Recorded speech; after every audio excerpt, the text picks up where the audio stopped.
So today on Nate's Mates, I have come much further afield. I'm in Hong Kong. I'm here on tour, doing some live shows, having a wonderful time. And then lo and behold, a friend of mine who I've not seen for like 20 years was like, hey, I'm in town.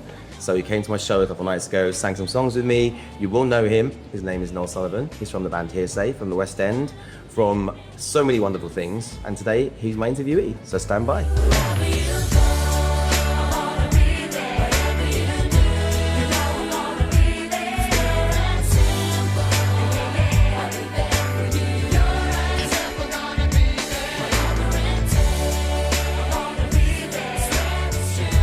I haven't seen you myself in 20, maybe even 25 years. And we met in that early 2000s heyday of music, TV, fun times. Where have you been? What have you been doing? Like, tell me everything. How long have we got? Because this is an extended cut. Okay, edit it down, mate. No. Well, yeah, after my Hearsay journey, I went into Useful Theatre, which is my introduction, and started I didn't go straight into the West End. I went into like regional productions, and then I started touring. I did about 10 years of touring, and then I got a West End break when I was on 29, 30, and then started playing some roles in the West End, and then went into TV a little bit, and then started my own education company. Which is what's brought you here. Yes. So I spent the last 2.5 months touring around at various international stories in Southeast Asia. Just started doing some gigs on cruise ships as well. So yeah, it's at the moment just like juggling those different things, those different projects, producing things and singing theatre shows, and yeah, it's fun. Yeah, and then you came obviously to Cafe Carlisle the other day. Yes. In your lovely suit, where you get Ross, who I think runs Ents on the ship. Yeah, is that right? Lovely. Ross is lovely, by the way. We had a great time. And he sang a couple of songs with me. We never sang together on stage, but we did it on Saturday. It was cool. And it was great. It was great. It was lovely.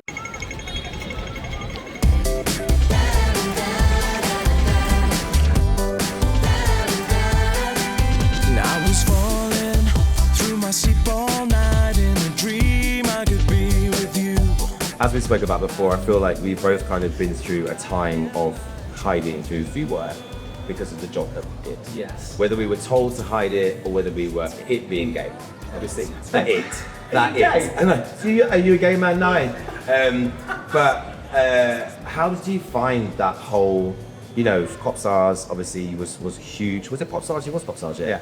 Huge TV show. You're thrusted into fame. I mean, I know when I did The Voice, like they do a psych test on the way in. There's no psych test on the way out. There's nothing to help you handle. There was no psych test. There was no psych test on the way in. Right. Pop Stars was the first. It was we were essentially the guinea pigs for what is now the well-oiled machine that is The Voice, America's Got Talent, all of those shows.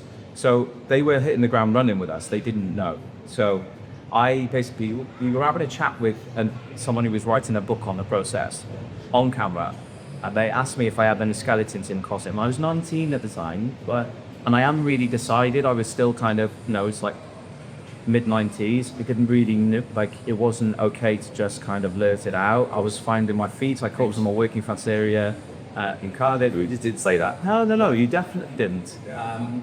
And so I kind of alluded to it, and I said, I don't know, where I'm at and all that kind of stuff. And they came out with cameras, and they were like, no, we came out today. What does that feel? It's like, I'm really taken back. Like, I didn't. Oh yeah, and I was like, so I didn't say anything. And then I got called into the offices by the big producers, and they were like, he heard what you said today. You don't want to talk about it. You don't want to make it an issue. That's all they said at the time, because we were right in the middle of the audition process. And then they came to the house when I was in the Balliol Light Room. We basically, we don't want to talk. They can't talk. So essentially kind of put me back in the closet. I already felt like shame and guilt and all of the standard things, but it was intensified. And then the rest of the band, anytime those questions came up in interviews and stuff, they would jump in and cut, no, we've got almost like a shield. Yeah, exactly. Yeah. There was also at that time there was like a witch hunt for stuff like that, which is absolutely wild if you think about it. It's like they were like, you've got it out, people. It's like it was the press's main focus to try and expose as many people. With everything else going on in the world, you want to out someone. Yeah, but also their kiss or secret. It tells you very much how the culture was at that time as well, and that it was still such a bad thing that they thought it was going to destroy people's. Well, they did. They made it. People like Michael Barrymore there. They just absolutely hung him out to dry and made it seem like being gay is such a bad thing. Well, I remember that just like it was always a bad thing in the press. There was no positive role models to look up to or either whatsoever. Yeah. You go into this an internal kind of conversation with yourself about am I not, am I bi, am I this? For me, like there's so many questions you ask yourself, and obviously when you're in the public eye and being forced to make a decision and then act upon that, it's just a lot. Also, you're at an age where you're having to put on a facade, like a presentation of who you are, and there's an expectation that comes along with that. The mixed race in the limelight, all those kind of things. Like you've grown up to present in a different way. And like I said, we didn't have anyone to map the route for us or to like turn to. So today I've decided to leave the city and the hustle and bustle and take myself over to Langtao Island to go and see the giant Buddha for some spiritual, some Zen, some amazing views from a mountaintop, 360 views of Hong Kong and the islands. I can't wait. Chill out, getting down, checking out your moves. There's no doubt what you're about. I gotta get with you, baby. I survived the cable car and what feels like the Disneyland part of this excursion. And it's all been worth it because I'm going right up there.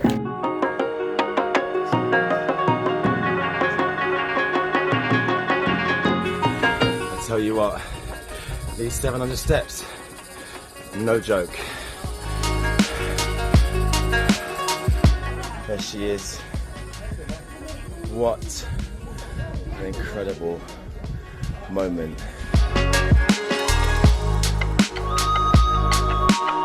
If you could sit down with 19-year-old Noel now, pure and simple's number one, what advice would you give him to protect his mental health? Run! And never come back! Don't look back! I don't.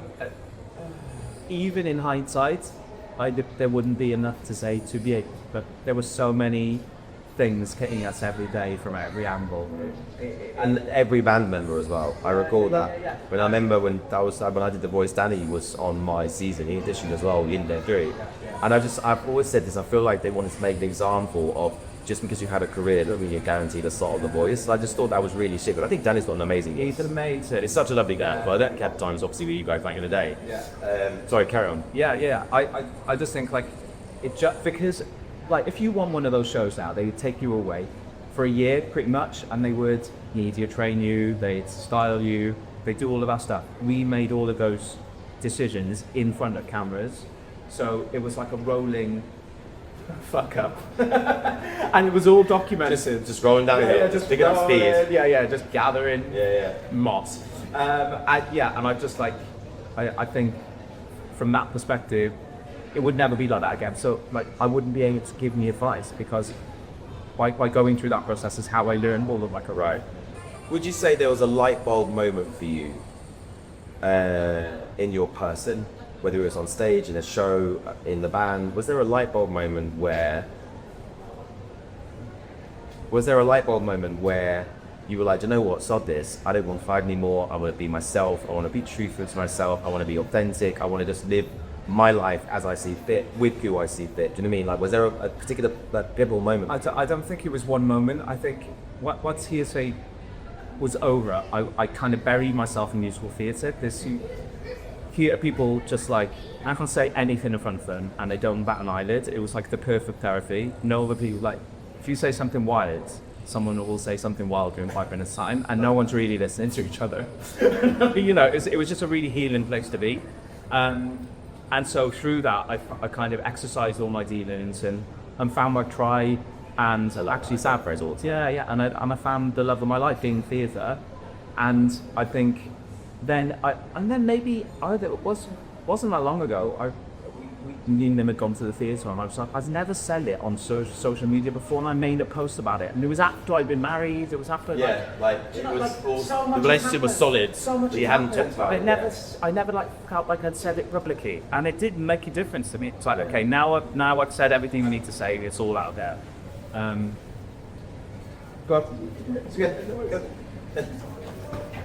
Oh, bless you. Thank you. Well, that is. Yeah, I think it's that. I'm the same with me and Jared. Why I'm off. Like I don't post a lot about us. I don't want to It's not a case of like ran it down people's throats. Like I'm happily in love, no pun intended. But my point is, Sorry. No, it's fine. But I think that I feel like because I have nothing to hide anymore, and I am so happy I found my person. I found my tribe. Why not shout the rooftops? Because I spent, same as you, spent so long living a double life. I think it's amazing to get to that point. Yeah. Zero. But it's also our generation. It's like the people who are our age who are about to go through that. Unfortunately, I love now seeing the next bunch not have to give a fuck about it as much, or not even, just being out and proud from the off. Yeah. What an amazing world to grow up in. Yeah. And I know it's not like that everywhere, but I think like our country, like our society, the way it is. So the time in here, say, do you look back at it now and kind of look at it as a great experience, a positive, or a bit of a whirlwind nightmare, or a bit mixed with it all? It's a bit of both, really. It was an amazing experience. It was an amazing experience. It changed my life, but it also showed me what I wanted in my life. I didn't want to be famous. I wanted to be a performer. So I'm really glad that I didn't pursue that for my whole life, and then find out about it later. I was really lucky to have it at an early age, to kind of be set on the path for what I wanted. But I do look back at it with fond memories. The performance side of it was incredible, to play arenas and all that stuff. Loved it. But I wouldn't do that again if I had the opportunity to do it again. Can see the beginning and I don't see the end. Wanna hold you and never let go. Oh no. For as long as we're given and we never pretend, I believe in the future untold. So you've done pop, TV, you've done theatre, West End. What's next? Well, for me, I'm not asking about the reunion, or if there's going to be one. I'm not asking that, because that will come out when it comes out, if it comes out. But for Noel and for James and for your life and for you, what's your next move? For me, we run this education company now. We're working internationally, and we host schools to London to take them, to kind of give them the West End experience. And I'm really enjoying that part of my life. I'm really enjoying educating. And the more I do it, the more I'm decked into that. And I really want to produce more stuff. I want to kind of pull the strings. I have an amazing performing career, but like the creative side of things, also there's so much to explore in that as well. And I would also love to record my own solo album. Do it. It's real fun. Yeah, it's great. I worked on songs for years and years and years. I've got tons of them tucked away. Yeah. But I never, I don't know, something about it at the time, because I was like, I'm never going to be like a solo artist and pursue that. For me, I want more breadth to it. Do you know what I mean? I know what it is to be a singer, and I want more. I want the acting, all the kind of stuff as well. But yeah, there's still a little itch I've got of just having my own one things, having my story through song. So maybe one day. I think sat down with that. Yeah, I think we all. I mean, obviously, I'm lucky. I was teaching for a year. I did my master's degree to relearn the industry and how to release music. Now, 20 years ago, calling you, babe. Yeah, I'll give you a shout. I'll tell you about it. But no, I think Do they still have those records? I know. I mean, literally, I just re-released my first album on vinyl, and it's selling. Yes.